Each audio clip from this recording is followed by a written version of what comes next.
Hello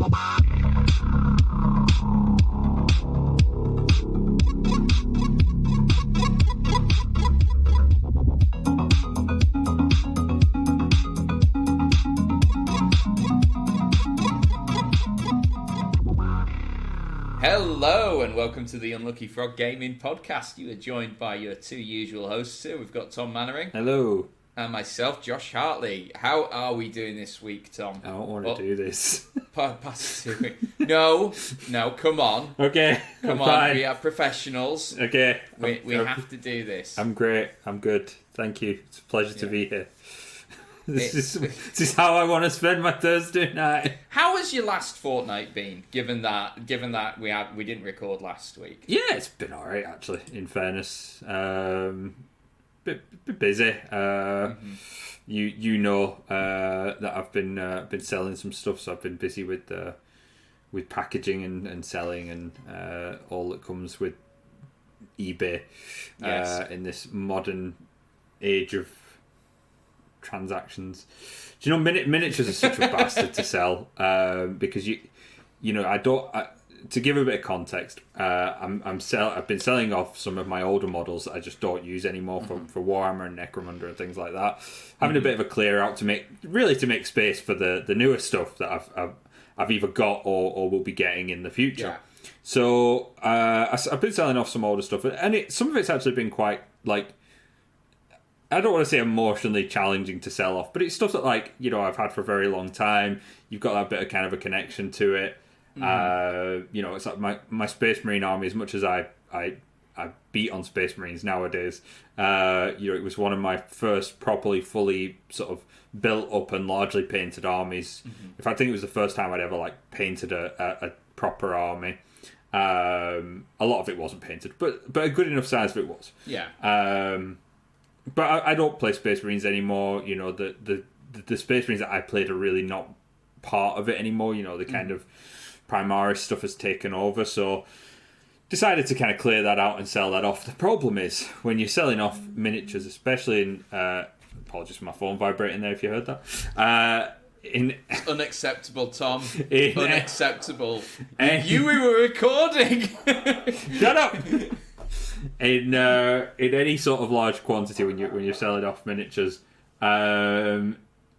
you've got to be careful, right? Because you're putting them in the post. You don't want them getting knackered, so like you're wrapping them in tissue, you're wrapping them in bubble wrap. You know, you're padding things out, and it's such a palaver. Like, you know, like, you've got to get the boxes for it. So I sold like quite a lot of 10-man units, like the kill teams and stuff that I got when I was buying all the kill team stuff. I bought a lot of it for the terrain and the rules, but you got teams that I just wasn't going to use, but I kept in case I did. But now I'm like, right, I'm going to clear these out. So I'm trying to find boxes to fit these 10-man units, and I just don't have the boxes. And for the money I'm selling them for, to buy a box to put them in is like half the price I'm selling the unit for. Like, it's the charge for boxes is daft. So I'm making boxes. Like, I've got card. And I've got bigger boxes, so I'm having crafting sessions to build appropriately sized boxes to put these things in. The lengths you'll go to not to spend a certain amount of money. I'm thrifty, right? So yeah, I've spent the past few days have been a lot of sort of arts and crafts in Tom's living room while I watch Mad Men in the background. So that's been fun. It's been something different. So I've got the last one to do tonight after I record this, which is my Space Marine army, which I'm dreading. Yeah, it will be fine, and then it'll be done, and it's all good. And then I could deal with the surly woman at the post office again. Yes. So yeah, but no, other than that, it's fine. How about yourself? Yeah, great. My past fortnight has been dominated by the fact that I've acquired a dog. So I've been... he's an ex-racing greyhound called Red. He's 3 years old. He's napping on one of his many beds right next to me here currently. And he's awesome. But just been spending time getting him settled. And I actually took this week off just so I could, you know, spend a proper amount of time with him and get him paternity leave. Yeah, get him into a routine, you know. Sure. That you're then going to break because you'll be working. Well, I won't, because I was mimicking my working day by being at my computer. So very responsible. There we go. So were you playing Warhammer? Amongst other things, yeah. I actually played Civilization 4 for the first time in years. So that's been kind of fun, playing through that. Yeah, that was... Go ahead. Sorry. No, after you. What I should have been doing was painting some miniatures, but I just haven't had the impetus at all. I've got like a bunch of Necrons that I've started, but I just need to finish now. And I will do something tomorrow. I'll do that tomorrow. Okay. That's what I'll do. Okay, fair enough. You tell yourself that, mate. Mm-hmm. Yeah, that for a bit of context, that is why we didn't have an episode last week. Yes. Josh was being a responsible adult for the first time in his life. First time for everything. But we're back now, and we've got some really exciting stuff to talk about, he said through gritted teeth. Come on. Right, no, do this properly. What do you want me to say? I have no interest in Horus Heresy, and you're going to make me talk about it. We are going to talk about Horus Heresy. So, amongst other things, because it was Warhammer Fest last weekend, and we got reveals for a metric ton of stuff.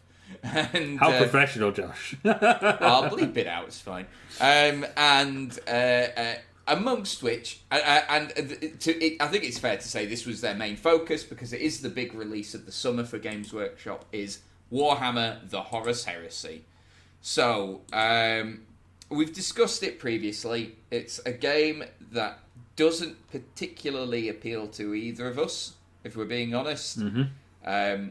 For you, it's because it's all Space Marines, and that's it, pretty much. Well, it's not just that.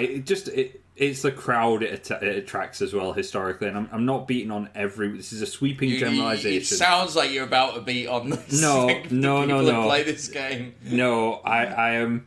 It's like people who like My Little Pony, right? There are some people who like My Little Pony, and I take no issue with them, right? They enjoy a show, for whatever reason, whether it's the animation style, whether it's the content, the storyline, whatever, and they just enjoy it in the privacy of their own home. That's fine. Mm-hmm. And then you have people that get weird with it, right? Mm-hmm. And it's a very similar situation, because you've got basically... There are some people that play Horus Heresy and they maybe play the other games as well, and maybe they don't, and they're just hobbyists, and that's fine, and I'm, double thumbs up, all for that, more people in the hobby, good thing. You got people who are just dicks about it, and they're real hobby snobs about, that that's the real game, that's where, proper gamers go, proper fans go, and I'm not alone in this opinion. I know the people who share very similar or variants of this opinion, that it just seems to attract a certain element. Do you think that's driven by the fact that the rule set is a tweaked version, albeit, but it is basically the previous editions of 40k, sort of like the 3rd through to 7th edition iterations? I think it's probably like a twofold thing. Because I think maybe threefold, because you've got essentially, on the one hand, you've got the fact that it kind of utilizes older versions of the rules, and you have these people who kind of stick to the 5th edition was the best, 3rd edition was the best, whatever it is, edition was the best. So I think that certainly factors into it. I think you've got the fact that it's it's slightly more niche, so it's that kind of hipster thing. That you have to be a little bit more into the hobby to be kind of indoctrinated into it. And I genuinely think as well, because for the longest time it was more expensive to properly play it, because you were largely getting Forge World stuff. Yes. So that sort of created an element of snobbery and elitism as well, because you were playing with a real army. You'd really spent money, because your normal 40k player pays peanuts, right? Such a cheap hobby. So do you not think that the dynamic of that crowd might change, given that this is clearly going to be a big push from Games Workshop in the summer, and that a lot of this range is certainly this new wave of models is all going to be in plastic, and therefore priced similarly to regular 40k and Age of Sigmar? I see what you're doing. You're trying to get me to be positive about this, and I refuse. I see through the charade, Mr. Hartley. Possibly. And if it does, great. But what I suspect will probably happen is it's just going to subject good, honest hobbyists more to these dickheads. Fair. Okay, fair. I mean, like I've got two thoughts or observations rather about this. Right. First of all, the starter set is actually not unique because we've had a previous plastic starter set for Horus Heresy, but it's different to most of the starter sets that they do in that because it's all Space Marines, you kind of have a choice, right? You know, normally you would have, let's take the current starter set for 40k, which is Space Marines versus Necrons, right? So when you get that, you've got one of two choices, right? You split the box with a friend, or you three choices: you sell one half of it, or you just collect both armies. Which is the choice I chose. Or you do that thing where two people buy a box and you swap the bits that you don't want. Yeah. So you end up with two groups of Space Marines. But with the Horus Heresy, with it all being Space Marines, you actually have the choice of, well, I'll just hoard all of these models for myself. Yeah. So I thought that was neat. The other neat thing is they've scaled these Firstborn Marines up to be more like true scale Marines. So they're not the dinky sort of Space Marines from previous years. These stand up more how Firstborn Marines are supposed to stand next to like the new Primaris stuff. So I think you'll have a fair number of people maybe grabbing some of these kits so that they've got like a true scale Firstborn Marine army for regular 40k. Yeah, maybe. And they've all got the beaky helmets, which I kind of like as well. I mean, I loved beakies. Beakies were my favourite type of Marines. Back before you could even get the heresy stuff in any kind of common, factor. I remember trading with my friends who also had Space Marines for beaky helmets. I'd be trading like 2 helmets for 1 beaky to make a unit of beaky Marines. Is that the going rate? Yeah, it's like 2 for 1 on beakies. So I do like that aspect of it, and if I'm going to take any kind of positive aspect, I do think some of the heresy stuff is really nice, sort of artistically and design wise. I just not excited about it, Josh. It's just it's fine. It's just not. I think the funny the thing with like games, it's similar to Magic the Gathering as well. Actually, it's like with Games Workshop releases, you're not supposed to like everything. It is impossible. You'd be bankrupt for a start. Do you not think though, right? And I've seen this with other things as well, and I'm curious what your thought is on it. Do you not think you liquidate the player pool more and more with each game that you bring out? Maybe. I mean, there was talk in the Magic the Gathering community about release fatigue. There's just so much stuff for Magic the Gathering getting released. Yeah. Like currently, that people have stopped caring. Yeah. But I mean, the way I genuinely approach it is like I pick and choose the stuff that I'm interested in. For me, like it's very much like 40k. I'll keep tabs on, and I've got plenty of models to be cracking on with without me needing to buy more at the moment. So that's it. But I think. I do think Games Workshop and Wizards of the Coast do is they do employ fear of missing out a lot. And they're companies, they're there to make money, so they're gonna do what they're gonna do, right? To drive sales, but it does it's not a good thing. No, it's something that like I thought Games Workshop might move away from, because we did see sort of a ramp of it. And I thought it could become completely undone with Warhammer Quest City last year. And I kind of want them to move away from it. It's nice to just have a stable line, of just things that if you want it, it's going to be there, And I've nothing against things, dropping off production, after several years of availability. You can't have everything forever. That's fair enough. But you have this thing so much with Games Workshop where they go, here's this box, it's only available for like 2 or 3 months, if that, and then it's going to be gone. And I don't like that kind of stuff because it's, especially with a hobby like Games Workshop, it is expensive, and you can't just drop 200 quid whimsically. There's a lot of people out there, myself included, who can't just be like, I'm just going to go and drop 200 quid today because Games Workshop have randomly released this thing that I like. Yeah. It's just not viable, and that's detrimental. But I suppose the thing that goes to Horus Heresy's benefit, I imagine it will be fairly compatible with 40k. Like, the Marine stuff will be playable alongside your 40k stuff. So, in that degree, I suppose, while I am a bit concerned about player pool diluting, you do have the fact that anyone who has like a Horus Heresy army could probably get it into a position where they could play it against someone in 40k as well. I did briefly think for a bit, because I've got a Blood Angels army for 40k, and I did think could get the starter set for Horus Heresy and have them painted up so that I've got like a bunch of Firstborn Marine stuff for my army, but it's like, nah, come on, man.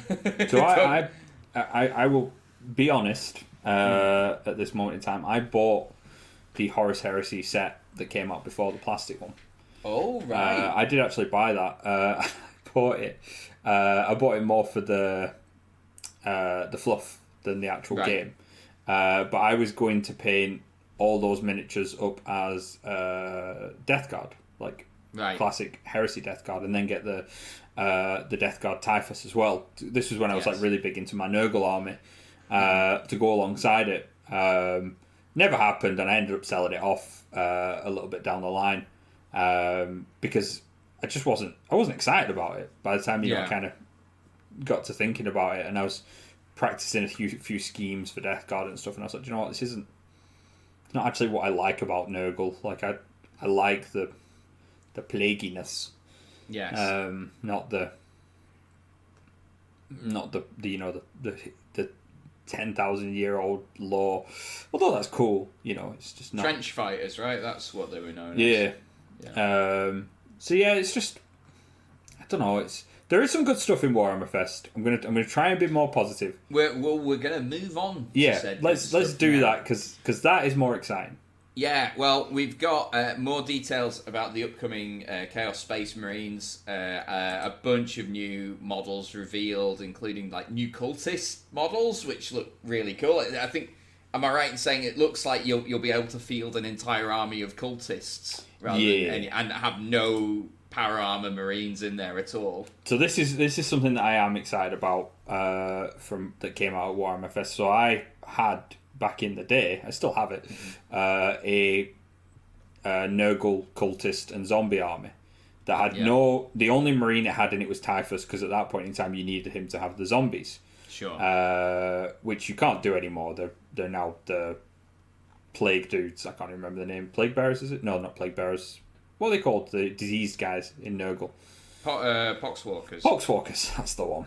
I'll keep you right, don't worry. It's good. So yeah, like I had I then made it into a Poxwalker army, but you can't do that anymore because you have to have for every cultist or Poxwalker unit, you have to have a unit of Chaos Nurgle Space Marines, which is irritating for no real reason. Yeah, just really annoying. So what this looks like it might do, and I'm really hoping it does, is it will open up the possibility of having a Chaos Cultist army. Now, that might mean I can't have Death Guard cultists, in so many words, Nurgle cultists. I don't know exactly what it's going to look like, but I'll at least be able to use that wide range of cultist models I've accumulated across both my Death Guard cultist army and my Blackstone Fortress collection to actually field a cult army. So that would be really cool.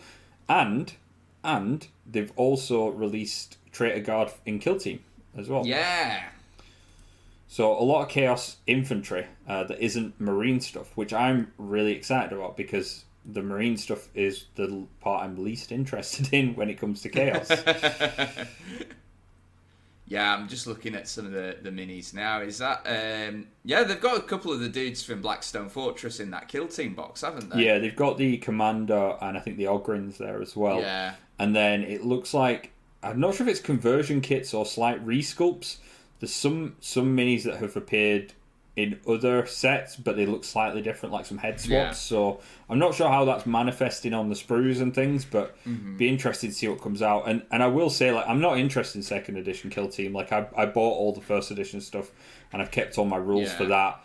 But I will say the box set that they brought out is a really nice looking box set for Kill Team. It's got some really cool looking terrain in as well. Got some lovely terrain in it, yeah. Big radar building there. That's awesome. I approve. Yeah. I heartily approve. And that's what Kill Team did well. Yeah. Do you think you'll pick up any of the new cultists then, or have you got plenty already? I probably will pick up stuff that I don't have. So if like there's a HQ and things, I'll probably... There definitely is. Yeah. So... Yeah, I said that knowing there is. I don't know why I said it like that. So I will pick up the HQ, and I'll probably pick up, if there's any models that I don't already have. I have a lot of the new cultist sculpts because I got the Blackstone Fortress stuff. Yeah. So most of those appeared in that already, and are on my to paint list, which is still fairly extensive at the moment. So yeah, I would definitely look at that, because if it means I can get what I'd like to do is split my Nurgle into my Death Guard and then a cultist force potentially. Yeah, you could have a cultist force all with the mark of Nurgle. Yeah, there we are, sorted. And then if I need to, I can ally the Death Guard into it. Yeah, and suddenly you have two armies. There we go. It's a good day. More 40k adjacent stuff. We've got a new gang for Necromunda, and it's more squats. We've got squat miners. Have you seen them yet? Yeah, I've seen them. I don't know why I'm nodding. That doesn't work on a podcast. Yeah, we'll go with it. They all look really cool apart from the helmet. Like, I think the helmet makes them look really dumb.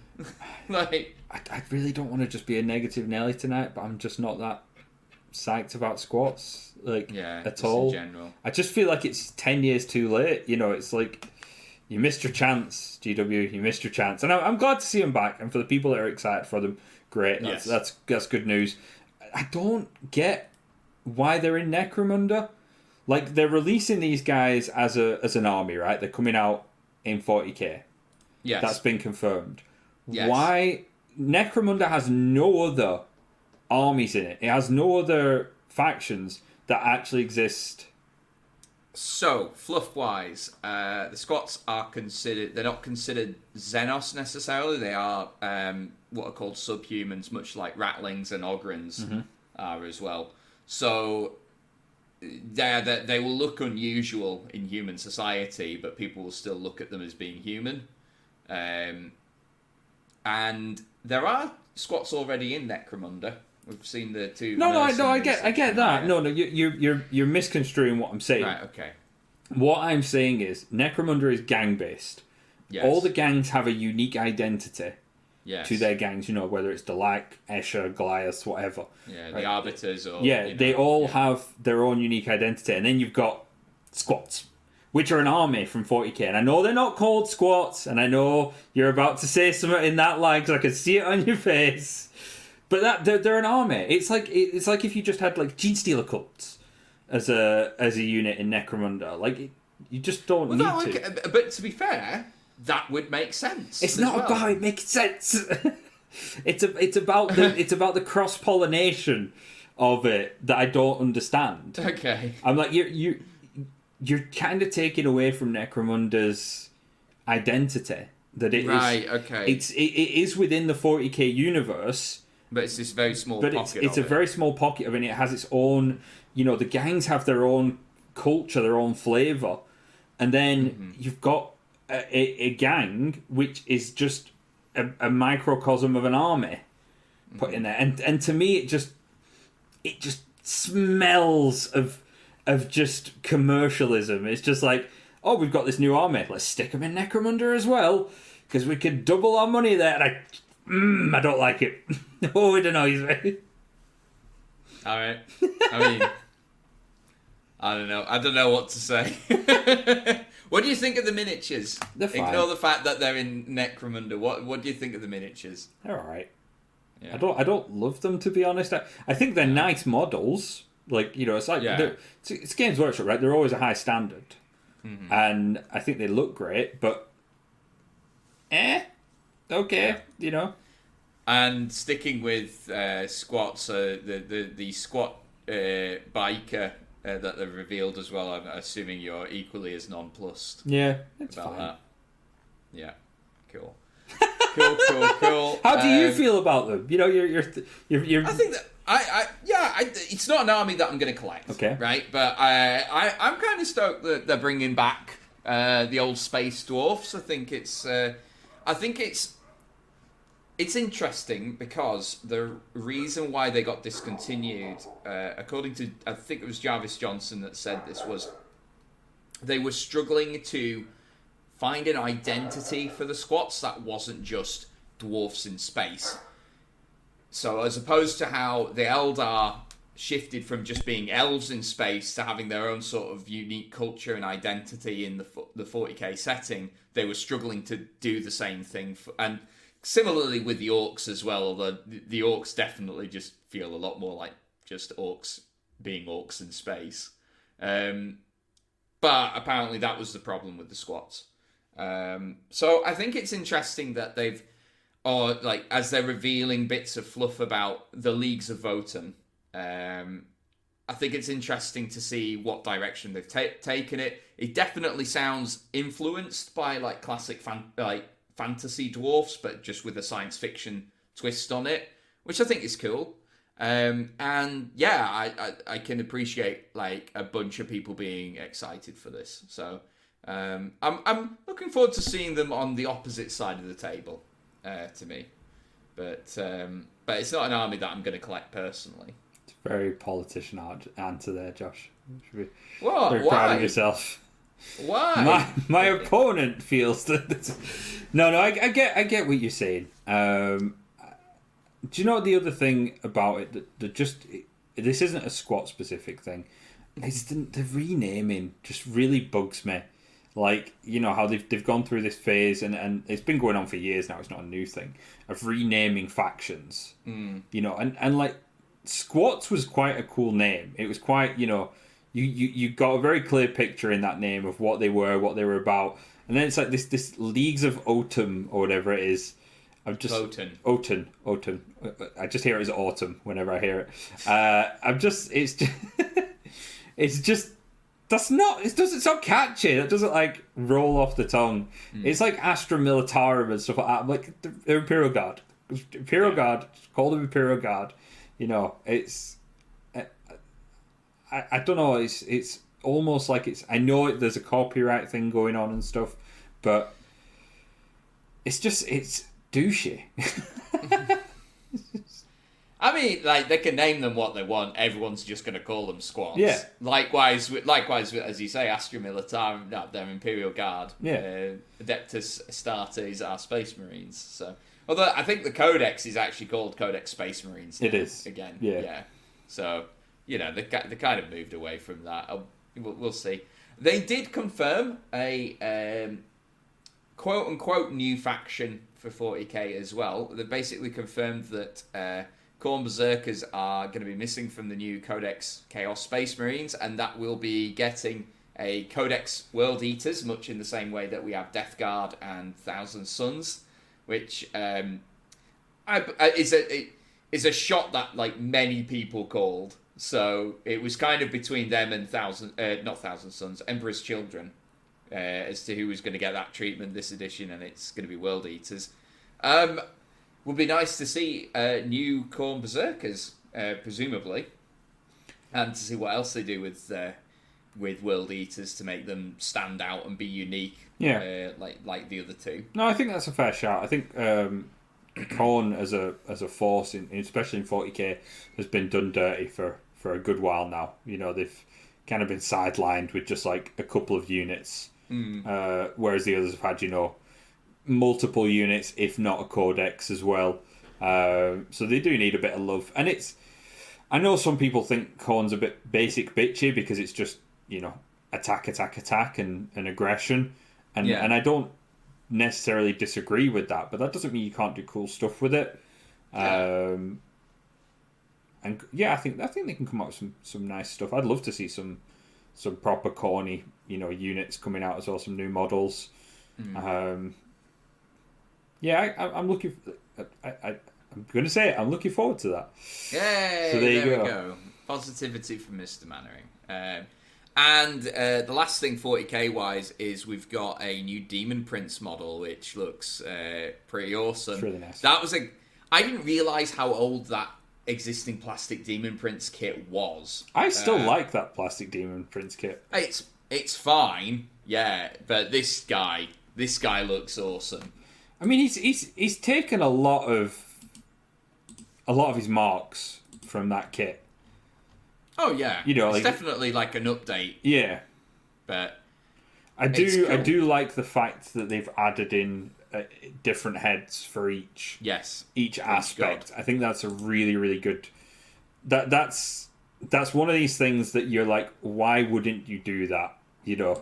Up to this point. So I'm really glad that they have done that, and I know like historically we've seen some really nice conversions where people have they've made their heads and things appropriate to their respective demons and stuff, but it's really nice that they're doing that for people who maybe don't want to go to that degree or don't have that level of competency, and they're nice as well. They all look distinct, but they still fit the model. I think the weakest one, if I was gonna pick one, is probably Tzeentch. Of the four, I think you're not keen on the old birdie head. It's not that I'm not keen on it. It just doesn't seem to. It might be the photo as well, but it doesn't blend into the body for me. Like it almost looks like a different model, kind of in front of it. Whereas the others, they seem to really kind of bleed into the model better. I don't know. I don't know if it's maybe just a bit too skinny or what it is. I can see what you mean. Yeah, I see what you mean looking at it. But I do think the others are stunning. Like I think all the other three are really nice. And the regular one as well. And the regular one, aligned one. Yeah, I'm just talking about the. I'm just talking about Shaft. I'm just talking about the specific ones. Yeah, but no, I think it's a really nice model. I'm looking forward to seeing what people do with it. I'm slightly dreading what the price tag's going to be, but that's just a cross we have to bear. Yeah. It's a luxury hobby. The good thing is I don't need to get one because I already have a Nurgle Demon Prince. There we go. But you might want one. I might want one. I probably won't. It'll be remiss of us to not mention Age of Sigmar as well. So there were not as many reveals for Age of Sigmar, but there were some. We've got a new battle tome coming out for Skaven, and they've got a new plastic kit coming out, a Death Master, which is a cool-looking assassin. It's a nice kit. It does have he's a Skaven, and he's stood on like a sort of ruined archway, and you've mentioned that whole thing about one of your pals' armies all being positioned on Will's army, all being posed on top of rocks. So I do have that mental image of this guy like just dragging this archway across the battlefield, so that he can pose really cool on it. But it does. But it does look really neat. Yeah, no, it is. I think anyway.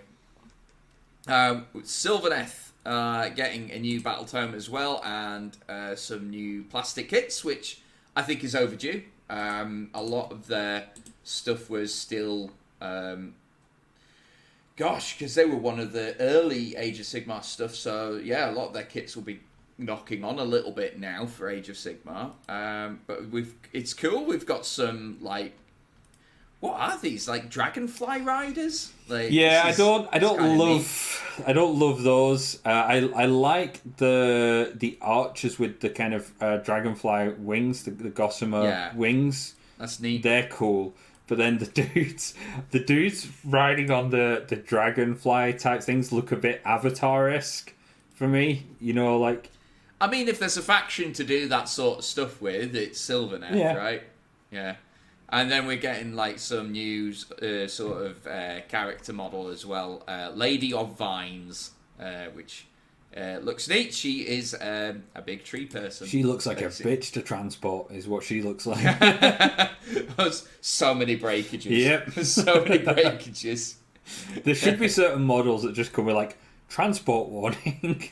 Yeah. They have said that Cities of Sigmar is going to get a new tome as well, but we don't have any models revealed just as yet. Yep. So that's all there is to say on that. And we've got a new faction. These are the Ogroid Theridons.